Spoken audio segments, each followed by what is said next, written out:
नमस्कार दोस्तों, कैसे हो आप सब। आज आपके लिए पेश है एक और नई डरावनी कहानी, मौत की लिफ्ट। भाइयों, रात का सन्नाटा जितना शांत दिखता है, उसके पीछे उतने ही भयानक राज छुपे होते हैं। मेरठ के पास जो पुराना हाईवे है, वहाँ के ढाबे वाले आज भी एक कहानी सुनाते हैं जिसे सुनकर अच्छों के पसीने छूट जाते हैं। यह कहानी है विक्रम की, जो अपनी किस्मत को आजमाने उस रात उस रास्ते पर निकल पड़ा था। दिसंबर की कड़ाके की ठंड थी, कोहरा इतना घना कि अपनी उंगलियां भी ना दिखें।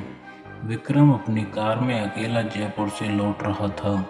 घड़ी में रात के 1:45 बज रहे थे। स्टीरियो पर गाना बज रहा था, लेकिन अचानक रेडियो में खर खर की आवाज़ आने लगी, जैसे कोई सिग्नल पकड़ने की कोशिश कर रहा हो।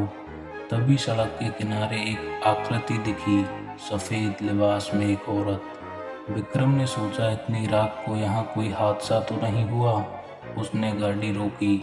जैसे ही खिड़की का शीशा नीचे किया, बाहर की बर्फीली हवा अंदर घुस आई। वह औरत बस खड़ी थी, उसका सिर झुका था। विक्रम ने पूछा, बहन जी सब ठीक तो है? उसने धीरे से सिर उठाया। उसका चेहरा बहुत सफ़ेद था, जैसे खून की एक बूंद न हो। उसने कहा, मेरा घर आगे शमशान वाले मोड़ के पास है, क्या वहाँ तक छोड़ दोगे? आवाज़ ऐसी थी जैसे कोई पुरानी कब्र से बोल रहा हो। विक्रम ने दरवाज़ा खोल दिया। वो पीछे वाली सीट पर बैठ गई। गाड़ी फिर से चलने लगी। अचानक विक्रम को अपनी गाड़ी भारी महसूस होने लगी, जैसे पीछे एक नहीं बल्कि 10 लोग बैठे हों। उसने शीशे में देखा, वो औरत बस चुपचाप बैठी थी, लेकिन उसके नाखून। विक्रम ने गौर किया, उसके नाखून काले और बहुत लंबे थे। तभी विक्रम के हाथ ठंडे पड़ने लगे। उसने हीटर चलाया, लेकिन हीटर से बर्फीली हवा आने लगी। उसने फिर शीशे में देखा। इस बार वो औरत उसे ही देख रही थी।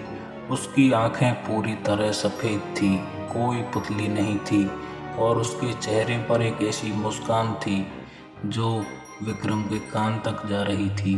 विक्रम की चीख निकलने ही वाली थी कि तभी उस औरत ने अपना हाथ विक्रम के कंधे पर रखा, और वह हाथ बर्फ से भी ज़्यादा ठंडा था।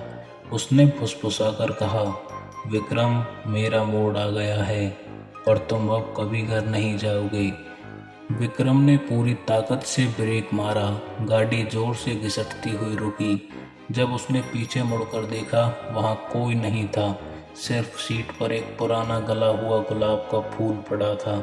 विक्रम ने बाहर देखा, वो ठीक उसी शमशान के सामने खड़ा था, जहाँ 10 साल पहले एक एक्सीडेंट में एक औरत की मौत हुई थी।